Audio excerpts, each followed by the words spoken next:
sa gawain na ito. Meron po tayong mga naka-online from Philippines, sa Lebanon. Welcome po Sister Marivic ng Lebanon at sa tatay po ni Pastora Arlene. Welcome po tayo sa ating gawain sa umagang ito. Salamat po sa pag-attend kahit naka-online ay kasama natin sa umagang ito. Praise the Lord. Naniniwala po ako na may ginagawa talaga ang Panginoon sa gawain natin. At sa umagang ito, bago po tayo mag-umpisa, ay tatawagin ko po muna yung may mga magme-memory verse po sa Lohas. Hindi man po kami nakakadalo ng Zoom ng Tuesday, pero naniniwala ako na meron din po kaming natututunan. Hallelujah. Okay. Ready, Lohas Branch? Hallelujah. Sige, unahin po natin si Ate Jen. Praise the Lord. Hindi ka pastor. Nagulat naman ako. Sige, okay na yun. Next check pastor. Ilocano ma. Ilocano. Go.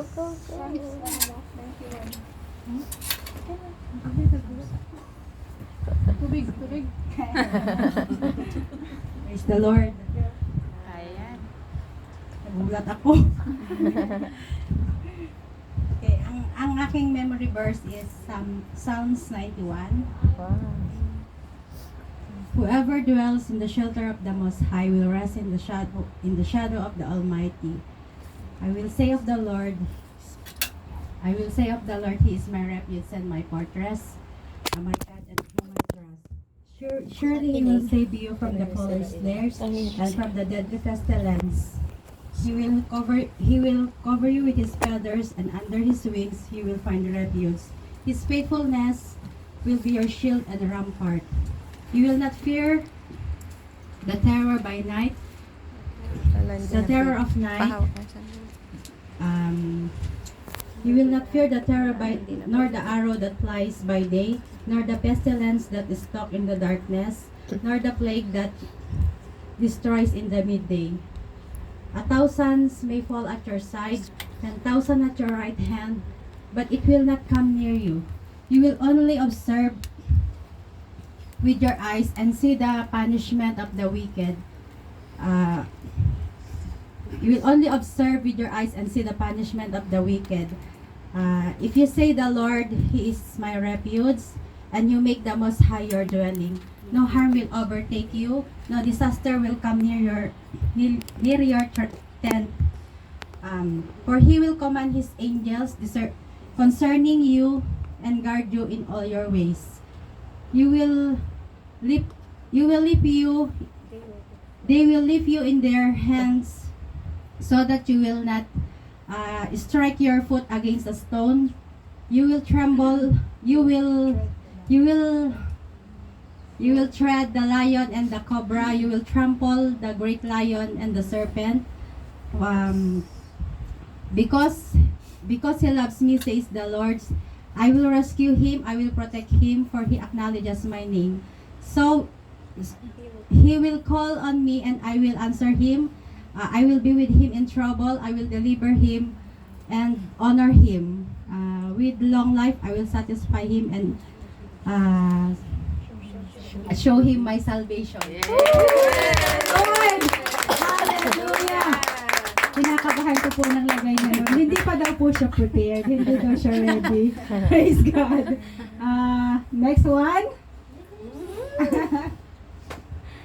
Okay. Next time na lang daw po siya. Mamayang hapon, babawi siya. Hallelujah. Praise the Lord. Yan po ang isang ginagawa din po ng Panginoon sa Lohas Branch. Nagagalak po kami na yung pundasyon po sa Lohas Branch ay itinatatag po ng Panginoon sa kabutihan at para sa kalwalhatian ng Panginoon. Amen. Hallelujah. Tumataba po kami doon. At lalo na din pong tumatawa yung aming mga spiritual na buhay. Sa Diyos ang kapurihan. Hallelujah. Sige po, tayong pong lahat ay magbukas ng ating mga Bible. Alam niyo siguro, mananalangin na tayo. Praise the Lord. Magbukas po tayo ng ating mga Bible sa aklat ng Acts.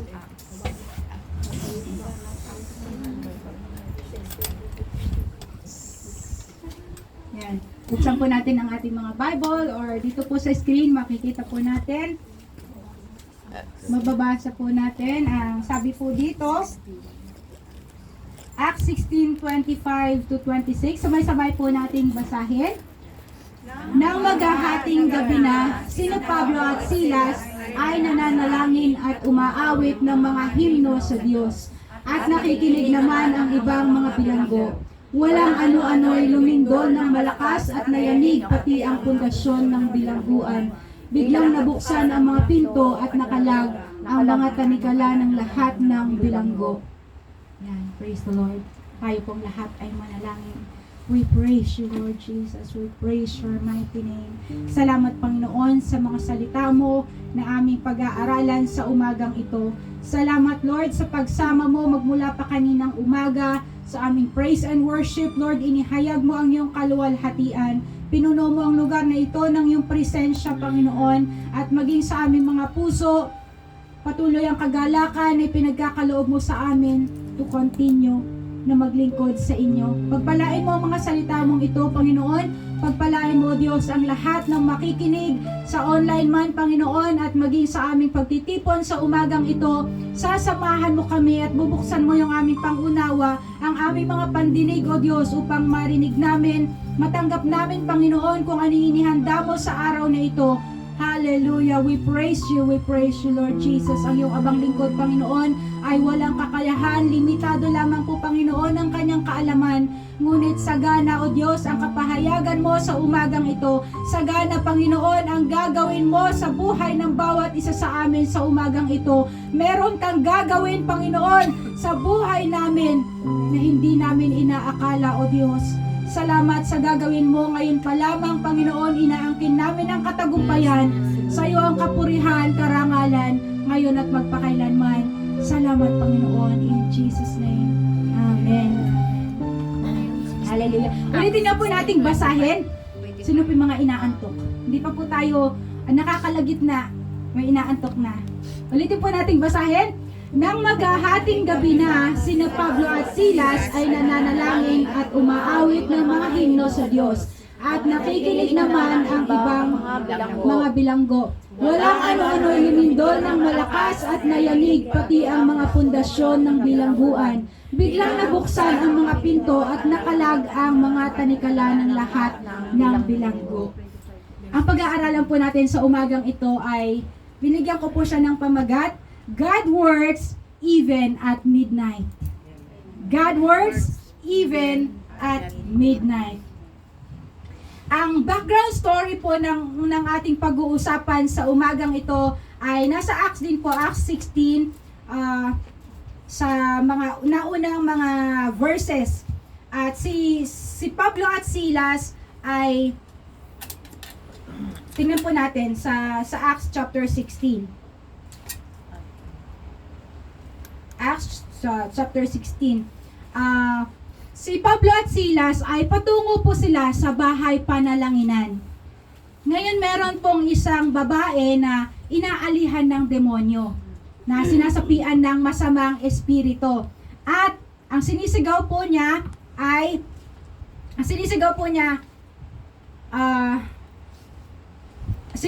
sinusundan-sundan po niya si Apostol Pablo at si Silas at sumisigaw ng ganito. Ang mga taong ito ay alipin ng kataas-taasang Diyos. Ipinahahayag nila sa inyo kung paano kayo maliligtas. Sapagkat maraming beses, ilang araw na pong ginagawa ng babaeng ito, yung gano'n na pagsunod-sunod at pagsisigaw, nayamot si Apostol Pablo. At ang ginawa po ni Apostol Pablo, hinarap niya po itong babaeng ito at sinawata po niya yung masamang espiritu na nasa babaeng ito. At immediately, noon din, on the spot, lumayas po yung masamang espiritu sa batang ito, sa babaeng ito.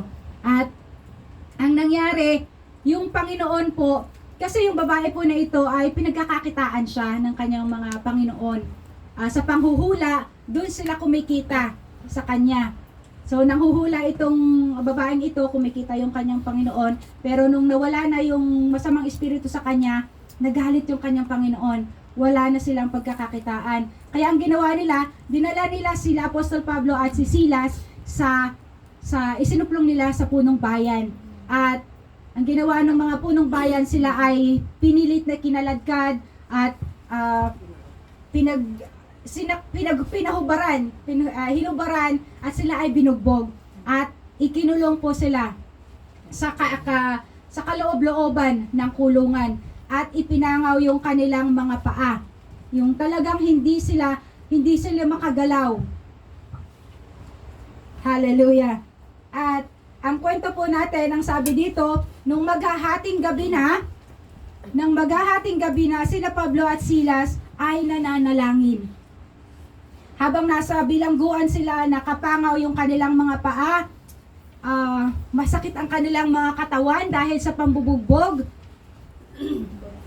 During midnight, nananalangin si Apostol Pablo at si Silas. At umaawit ng mga himno.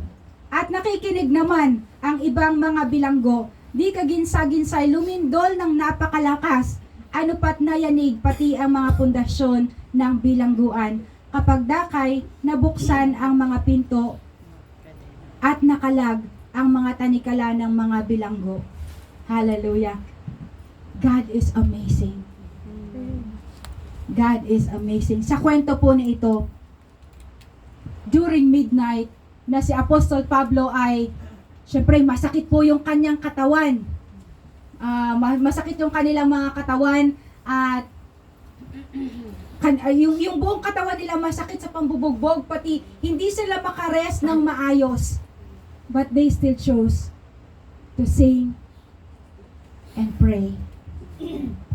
Pinili pa rin po na pwede na lang sanang matulog, kasi masakit po yung kanilang mga katawan, masarap po sanang matulog. Pero hindi po nila ginawa yon, mas pinili po nila na kumanta, umawit ng mga himno, at manalangin. Hallelujah. In Psalms 42 verse 8, ang sabi doon, nawa ang pag-ibig ni Yahweh ay mahayag, araw-araw, gabi-gabi siya naway purihin ko at awitan. Dadalangin ako sa Diyos at sa aki bumubuhay. Hindi po natin alam kung ano yung kinakanta nila Apostol Pablo doon. Maaring kinakanta nila, rejoice in the Lord always. And again, I say rejoice. Sabi naman ni Silas, parang ini-imagine ko yung sitwasyon nila. Sabi ni Apostol Pablo, rejoice in the Lord always. Sumunod naman si Silas, nagkakaroon sila ng round song. And imagine, yung sa kinaroroonan nila, nandun din yung mga ibang bilanggo at nakikinig din sila. So, parang magandang music yung kanilang pinakikinggan. Maaaring alam nila yung kanta, maganda yung lyrics, maganda yung melody. Hallelujah. But whatever the reason was, yung pagpupuri nila sa Panginoon ay contagious. Nakakahawa. Amen. Hindi po ba pagka may kumakanta, nahahawa din po tayo, lalo na pag alam natin yung lyrics, alam natin yung kanta. At kung maganda yung melody, napapakumpas pa po yung ating mga paa. Hallelujah. Meron pong kwento yung aking pastor noon. Ang sabi kasi ng Bible, sabi niya, heaven is God's throne and the earth is His footstool. Ang kwento po ng pastor ko, sabi niya noon, ang Panginoon, ang tungtungan niya ay, ang tahanan niya ay langit at ang tungtungan ng kanyang mga paa ay sa lupa. Kaya habang kumakanta si Apostol Pablo at si Silas, kumukumpas din yung kanyang paa, nayanig tuloy ang buong sanlibutan. Hallelujah! Praise the Lord. Kunti lamang po niya yon. Pero, yun po, ang ginagawa ng Panginoon is very amazing. Hindi po natin, we cannot fathom yung ginagawang kapangyarihan ng Panginoon. And sa verse 8, ay sa Matthew din, Matthew 26:30, kahit ang Panginoong Jesus ay kumakanta din po sila ng himno. So, dito po, at pagkaawit ng isang himno, sila ay nagpunta sa bundok ng mga olibo. Bago po ang crucifixion, kumanta po sila ng himno. So, ganito po pala, ito po yung ginagawa din po ng Panginoong Jesus noon.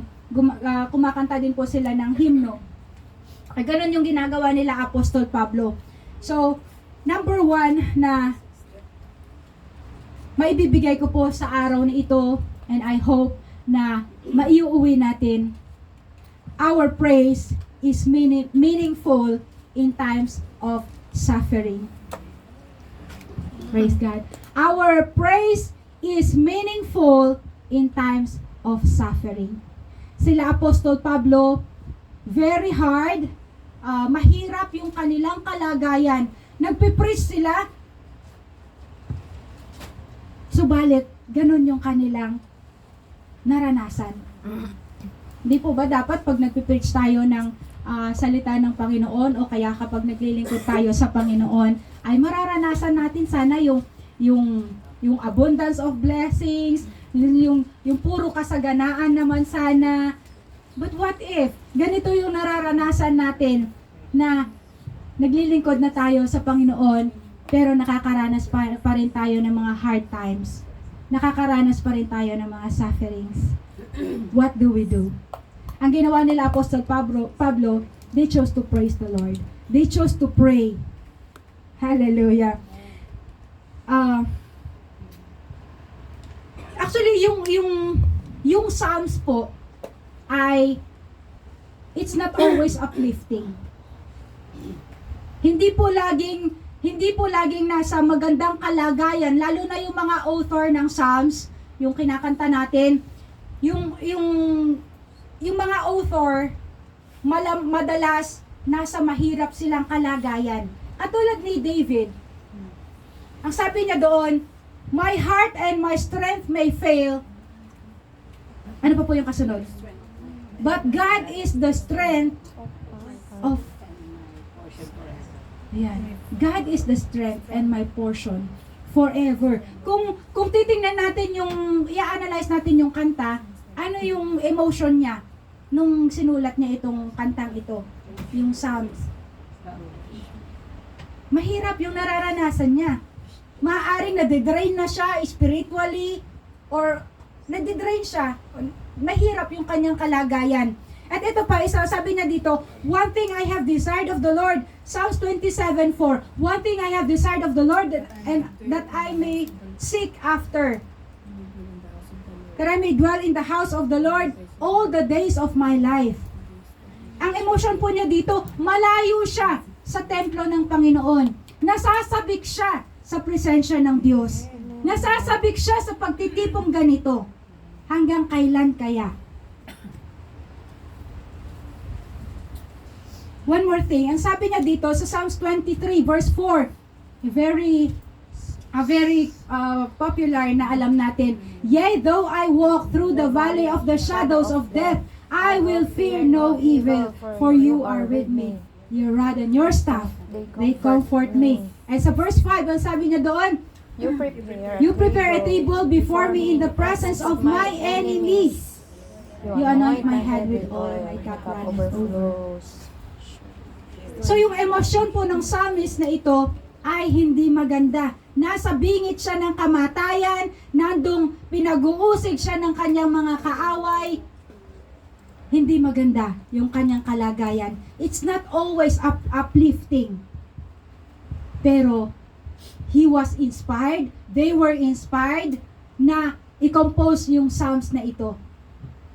Ano yung kanta natin kapag nasa mahirap tayong kalagayan?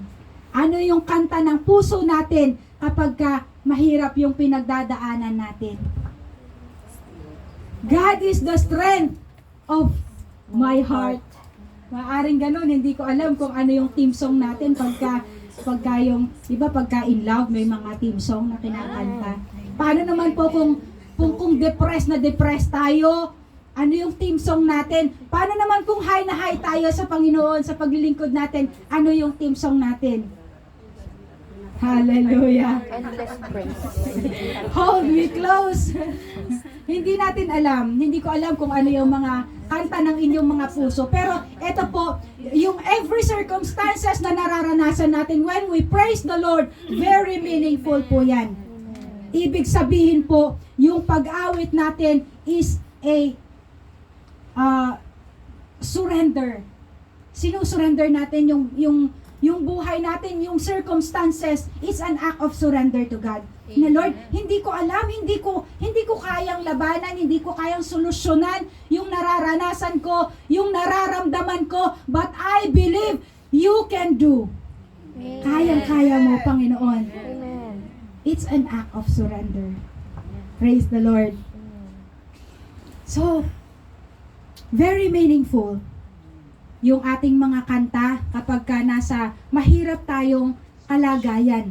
And number 2, our praise is meaningful to God. Our praise is meaningful to God. Ang sabi ng Psalms 22 verse 3, God inhabits the praise of His people. Nananahan ang Diyos sa praise, sa pagpupuri ng kanyang mga anak. Hallelujah. How many believe na yung kanyang praise ay ini-inhabit ng Panginoon? God inhabits the praise of His people. Hallelujah. God is present and glorified when His people lift His name in honor. Bumabagsak yung presensya ng Panginoon pag tayo ay nagpupuri. Hallelujah. At for sure, God enjoys to hear your praise. Sino po ba naman ang pinuri ka na, nainis ka pa? Meron po bang ganon? Ewan ko sa'yo, baka pina-flatter mo lang ako. Ewan ko, baka binobola mo lang ako. Pero ang Diyos, natutuwa siya na kahit sa mahirap na kalagayan na meron ka, meron ako, pinipili pa natin na siya ay purihin. Ang Diyos, tuwang-tuwa. Amen. Hallelujah. Hindi ko alam kung ano yung kalagayan mo, kapatid. Pero, choose to praise the Lord. Amen. Piliin mo pa rin na pasalamatan ang Diyos sa ginagawa niya sa buhay mo. Na kahit at midnight, na akala mo walang kalutasan ang mga problema mo, ang Diyos, meron siyang solusyon. Amen. Ang Diyos, kaya niyang gawa ng paraan.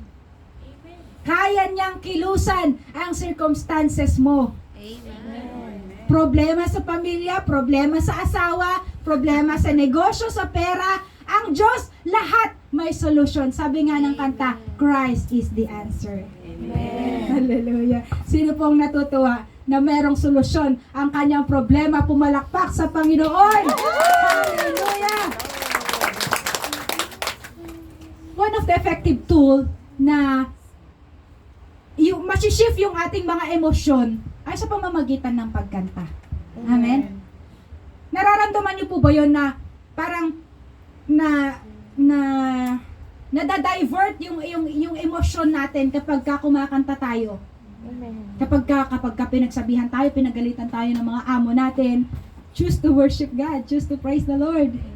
At naniniwala ako na yung emosyon natin sa buong maghapon na hindi maganda, madadivert into peace. Madadivert yan sa atmosphere of praise, na kahit nag-iisa tayo sa kubeta, naglilinis, pinipili natin na purihin ang Panginoon. Hallelujah. It is meaningful to God because only then that God can do what He can do. Hallelujah. It is meaningful to God dahil noon lamang sa pagkakataon na yon that we are in a hard situation, nakikita ng Panginoon when we are praising, ibig sabihin yung surrender natin sa Diyos. Noon pa lamang siya kikilos sapagkat noon pala natin siya binibigyan ng pagkakataon na kumilos sa ating mga buhay. So long na meron tayong kakayahan na kumilos, ang Diyos hindi siya kikilos. Amen. When we are praising and during hard times, it is a total surrender. Surrender natin na, Lord, hindi ko kaya. All I can do is praise you. All I can do ay manalangin. At tinatanggap ng Diyos yung mga puso na sumusuko sa Kanya. Hallelujah. Tinatanggap ng Diyos yung mga sumusuko sa Kanya. Praise the Lord. God helps those who are in need to demonstrate His compassion. Tinutulungan ng Diyos yung mga nahihirapan para i-demonstrate niya, ipakita niya, i-display niya sa kanila yung kanyang compassion. God rescued those who are in trouble to demonstrate His mercy.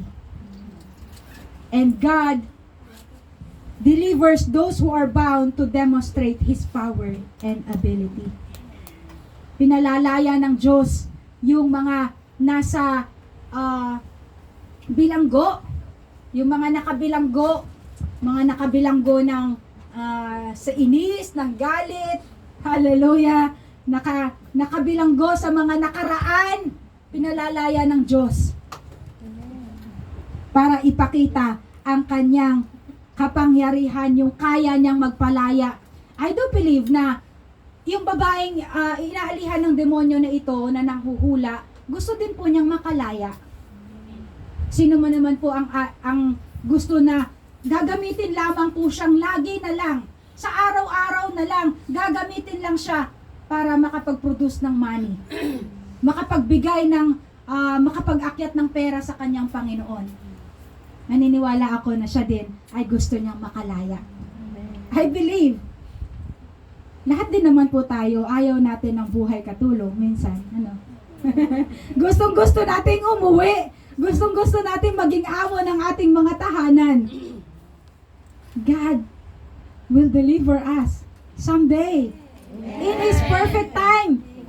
Uuwi din po tayong lahat. Wala naman din pong gustong maging permanenteng residente dito sa Hong Kong. Magiging slave na lang, magiging katulong na lang habang panahon. Gusto din po nating umuwi. Amen? Gusto din nating matulog ng maayos. Praise the Lord. God will deliver us. Ipagkakaloob din ng Diyos yan in His right time.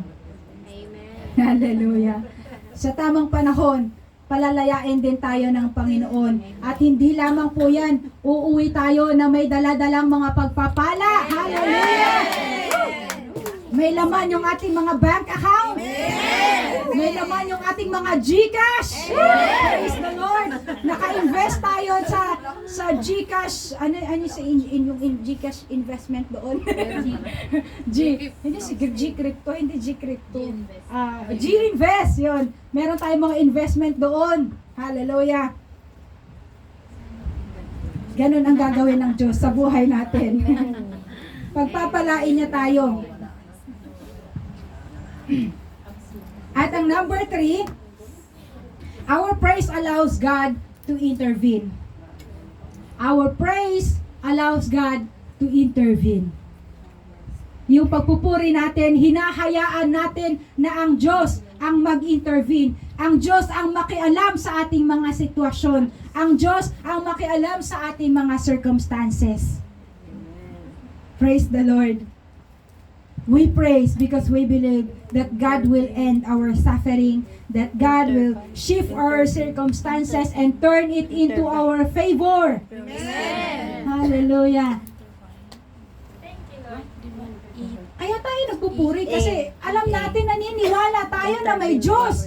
Kaya na tayo nagpupuri dahil alam natin na may gagawin ng Diyos. Amen. Sino ba naman ang magpupuri na wala siyang inaasahang gawin ng Panginoon? That is an act of faith. Praise is an act of faith. Praise is an act of surrender. Nagpupuri ka dahil meron kang dahilan. Amen. Nagpupuri tayo dahil gusto nating hipuin ang puso ng Diyos. Amen.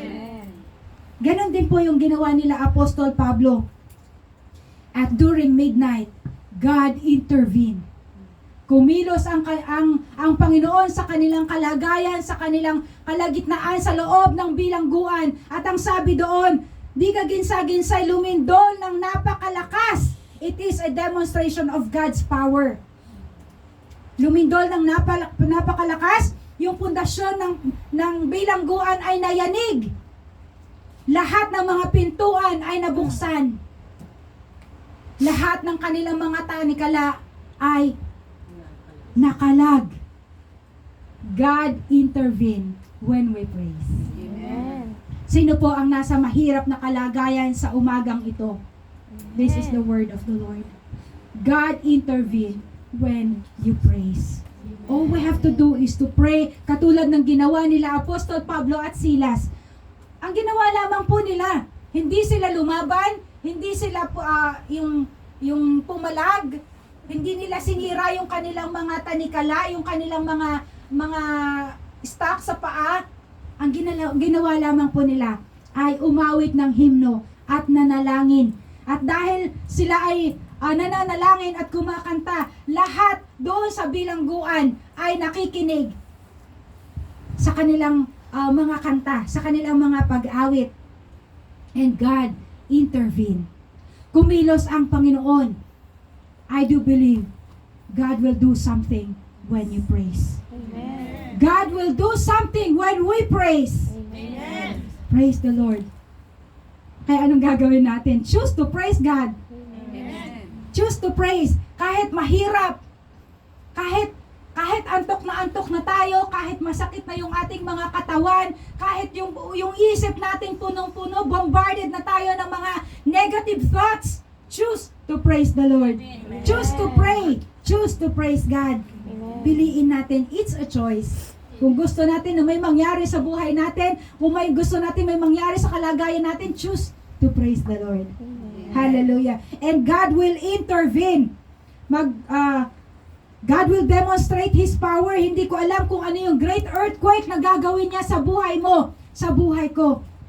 But God can do something amazing. Amen. Sa Job chapter 9 verse 6, ang sabi niya doon, wala pala, hindi ko na ilagay dito. Sa Job chapter 9 verse 6, ayan, ang buong lupa ay kanyang niyayanig at inuuga niya ang saligan ng daigdig. Kayang-kayang gawin ng Diyos sa'yo yan, kapatid.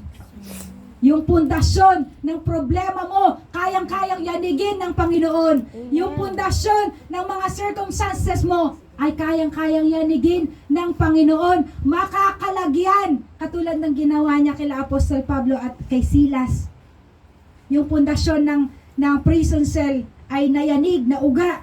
Yung mga pintuan, ibig sabihin po, all doors were open immediately. Ibig sabihin po pala yung bilangguan, marami din po siyang mga pinto. May mga kwarto-kwarto, siguro po mga cluster, yung may mabigat na kasalanan, doon siya nakalagay, yung medyo mabigat-bigat, magaan, iba-iba yung kanilang, hindi po natin alam. Pero ganun po, all doors ng prison cell ay immediately nabuksan. At yung kanilang mga tanikala ay nakalag. I can't imagine how powerful this scenario. Yung pintuan, hindi po yun madaling buksan. Hindi po kara-karakang buksan. Yung chain sa kanila, hindi po basta-basta nakakalagyan.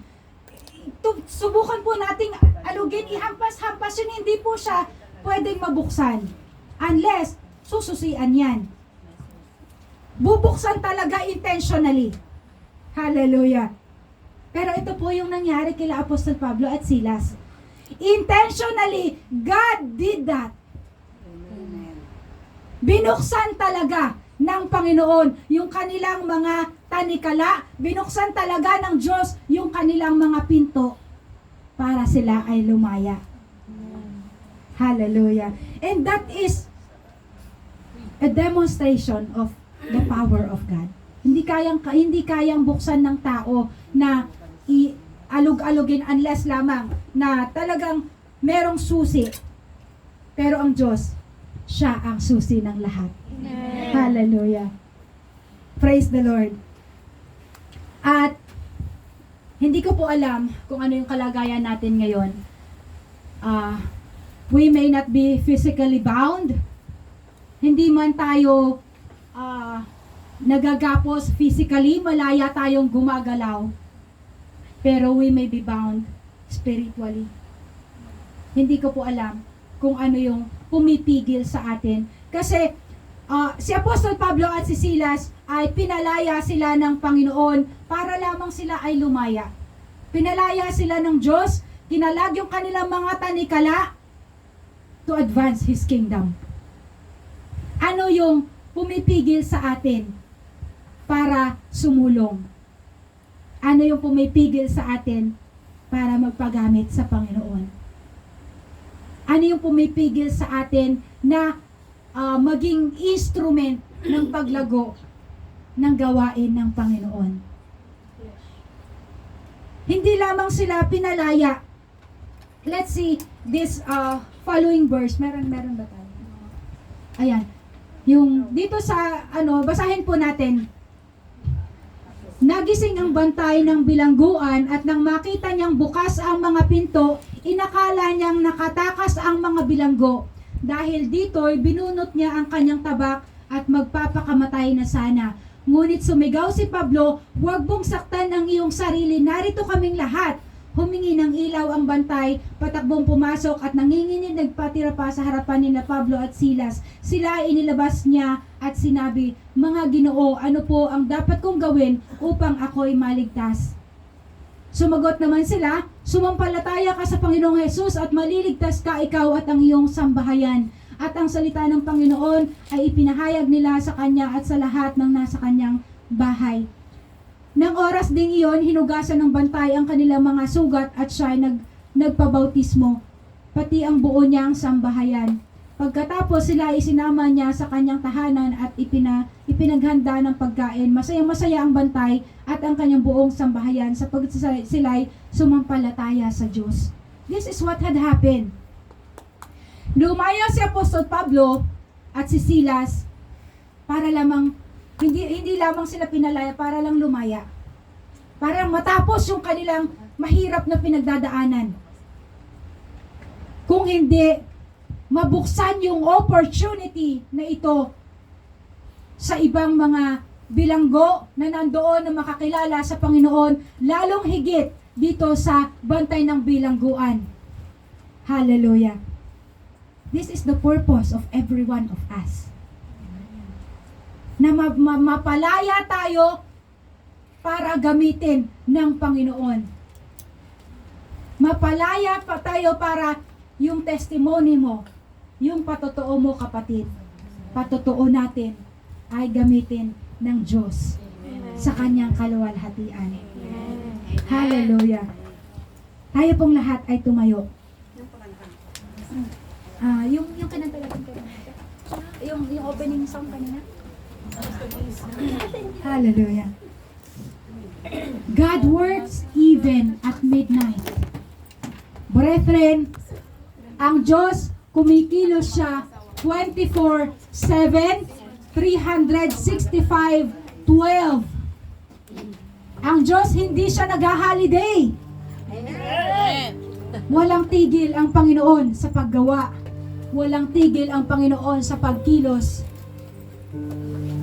Binabantayan ka niya sa anumang sitwasyon na meron ka, anumang circumstances na meron ka. Just choose to praise the Lord. God works even at midnight because the God of Israel, your God, never sleeps and He never slumbers. Hindi napapagod ang Diyos. Kumikilos siya, brethren, sa buhay mo. Hindi mo man yan nakikita, hindi mo man yan nararamdaman. But believe it, brethren, when you praise, there is something that God will open. There is something that God will loose in your life. There is something that God will accomplish when you choose to praise. Hallelujah. Let's sing this song.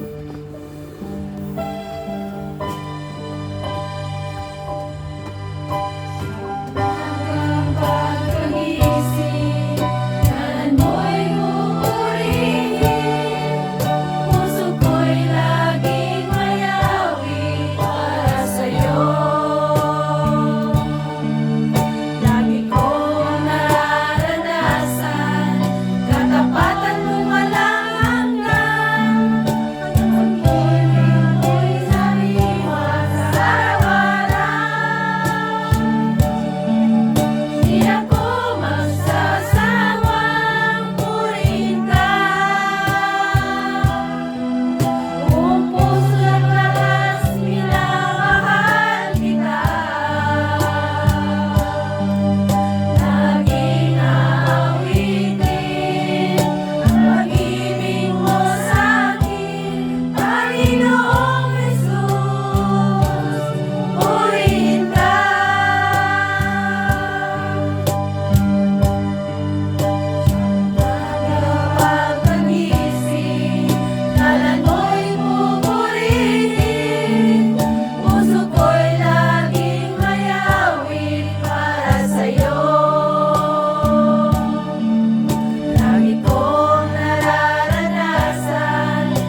brethren. Lift up your praise to God.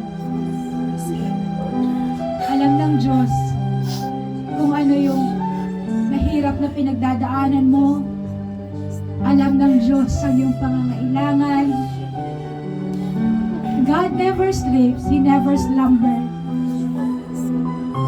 Just lift up your praise.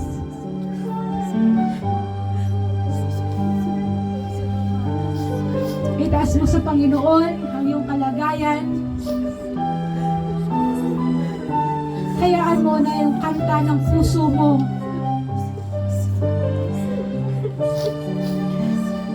Mahipo niya ang puso ng Panginoon. God is with us. God is with you. Just lift up your heart to the Lord. As a sign of surrender, and God will intervene. Gustong-gusto ng Panginoon na kumilos sa buhay mo. Give Him way. Give Him opportunity to move in your life. Praise you, Jesus. We praise you, Lord. Panginoon, in the mighty name of Jesus, itinataas namin, O Diyos, lahat ng aming mga circumstances, lahat ng mga kalagayan namin, itinataas namin, lahat maging yung aming paglilingkod, itinataas namin sa inyo, Panginoon. Alam mo yung aming mga kakulangan, alam mo kung ano yung mga pangangailangan namin. You know exactly, Lord, how to move. Alam mo, Panginoon, kung paano ka kikilos sa aming kalagayan. God, we thank you na nais mo kaming laging nais mo kaming palayain sa aming sitwasyon. Nais mo kaming pagpalain, Panginoon.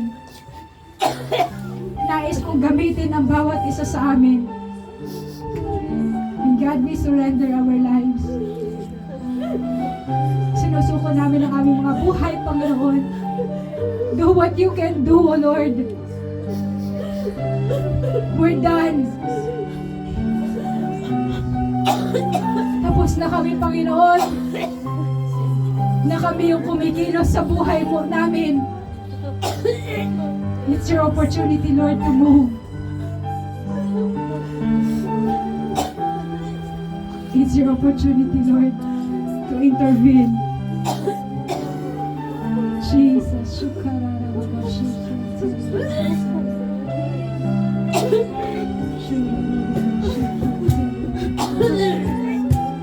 praise you, Jesus. Salamat, Panginoon, sa ginagawa mo sa buhay ng bawat isa sa amin. Salamat sa paghipo. Salamat, Lord, sa fresh anointing. Salamat, Lord, sa mga blessings na aming marireceive. Salamat, Panginoon, sa deliverance. We thank you, Lord. As we continue to praise you, meron kang gagawin sa aming mga buhay. Hindi kami magsasawa, Panginoon, na magpuri. Hindi kami magsasawa na manalangin, O Diyos. Dahil hindi ka nagsasawang makinig. Hindi ka nagsasawang kumilos at gumawa sa buhay namin. We thank you, Lord. We thank you. Oh, hallelujah.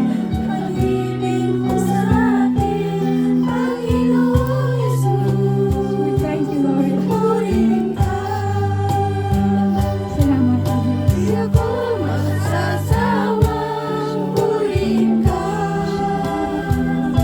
Come on, brethren. Everyone like to praise the Lord. Do it.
Itaas po natin ang ating mga kamay. Let us surrender our lives to the Lord. Jesus. Hallelujah. Panginoon, nakikita mo, Diyos, ang iyong mga anak, mga lingkod sa oras na ito. Lahat kami nakataas ang aming mga kamay. Lahat kami, O Diyos, ay sumusuko sa inyo. Lord God, we're done moving in our lives. It's your opportunity to move and intervene sa aming mga circumstances. It's your opportunity, Lord God, na kumilos sa aming ministry. Pagkakataon mo, Panginoon, na kilusan ng your church, O Lord. Salamat, Panginoon, sa mga buhay na ito na willing na isuko ang kanilang mga buhay. Lord, naniniwala kami, O Diyos, na hindi ka napapagod sa pakikinig sa aming mga panalangin. Hindi ka napapagod pakinggan yung aming mga kanta. O Lord, you delight in our praises. Natutuwa ka, Panginoon, nalulugod ka na ang iyong mga anak ay kumakanta para sa iyo. Kinakantahan ka, Panginoon. Thank you, Lord God. Dahil sa ginagawa namin ito, naniniwala kami, O Diyos, na meron kang gagawin sa aming mga buhay. Palalayain mo kami, Panginoon. Hallelujah. Lahat ng mga tanikala na meron kami, O Diyos, pumipigil sa aming paglilingkod, pumipigil sa amin para kami maging productive. Lord, you will break every chain sa aming mga buhay in Jesus' mighty name. You will lose every chain sa aming mga buhay. Not for our glory, pero sa iyong kaluwalhatian, Panginoon, to advance your kingdom, to advance your ministry. We thank you, Father God, dahil ipinapakita mo ito sa amin